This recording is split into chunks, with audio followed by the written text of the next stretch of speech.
ഓ എത്ര മാഷെ? 10 രൂപ. ആ വെറുതെ ഇങ്ങോട്ടാ.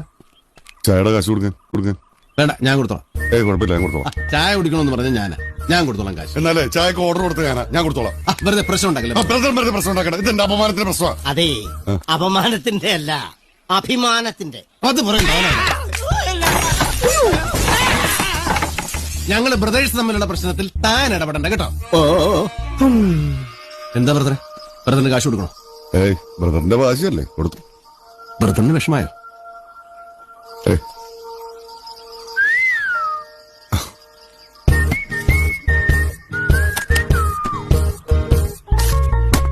ദാ, 10 രൂപ എന്നല്ലേ താൻ പറഞ്ഞത്? അത് ചായയുടെ. ഈ കടതല്ലി പൊളിച്ചതിന്റെ കാശാണ് തരും. അതെത്ര? അത് 3500. അത് ബ്രദർ തരും. ഞാനാ എന്തിന്? ബ്രദറിലെ പ്രശ്നം തുടങ്ങി. ബ്രദറിന്റെ പ്രശ്നം മനസ്സിലാക്കിയത് ഞാനും കൊടുക്കുന്നില്ല. കൊടുക്കൂലേ? കൊടുക്കും. പക്ഷെ അടുത്ത പ്രശ്നത്തിന് ബ്രദർ കൊടുത്തോളാം. ഉറപ്പാണല്ലോ? ഉറപ്പ്. അല്ല പിന്നെ ഇത് എന്റെ അപമാനത്തിന്റെ പ്രശ്നം. ഞാൻ പറഞ്ഞ കറക്റ്റ് അല്ലോ. അയ്യോ, പിന്നെ അതാ കറക്റ്റ്.